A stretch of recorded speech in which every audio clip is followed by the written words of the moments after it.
और आपको ये बताऊंगा कि बॉल पकड़ते कैसे हैं।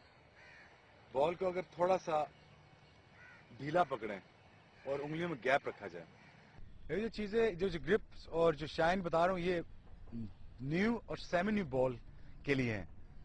नॉट दैट कि जब बॉल बहुत पुराना हो जाए या रफ एंड टफ हो जाए फिर वो विद द शाइन होता है। एक अनदर स्टोरी है जो बाद में आपको बताऊंगा, क्योंकि सीधा स्विंग करना है रिवर्स स्विंग करना है वो विद द शाइन होता है।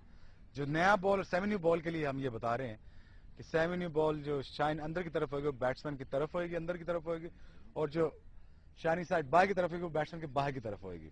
ये सेमी न्यू और न्यू बॉल के लिए हम बता रहे हैं। ऐसा कि आप देख रहे हैं कि मेरी रिस्ट का जो एंगल है टुवर्ड्स ऑफ स्टंप है, और मेरा जो जिस फिंगर का जोर है वो भी टुवर्ड्स ऑफ स्टंप है। और इस पे अगर प्रैक्टिस अगर आप इस पे करें और आप हेड फोकस रख के अपनी रिस्ट और जो पॉइंट ऑफ फिंगर्स हैं वो टुवर्ड्स ऑफ स्टंप रखें, और ये डोंट फॉरगेट कि ये शाइनिंग साइड है और ये रफ साइड है। मैंने पहले एक्सप्लेन किया कि ये शाइनिंग साइड है, इसके अगेंस्ट स्विंग होता है, सीधी ये घास पे विक्टम जैसा अभी पहले 10 ओवर।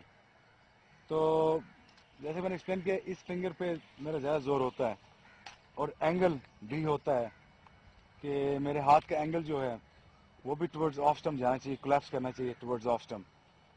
और बेसिकली अगर आप बॉल को थोड़ा सा सीम के दरमियान अपनी उंगलियों के दरमियान गैप रखे सीन में, तो उससे भी काफ़ी फ़र्क पड़ता है।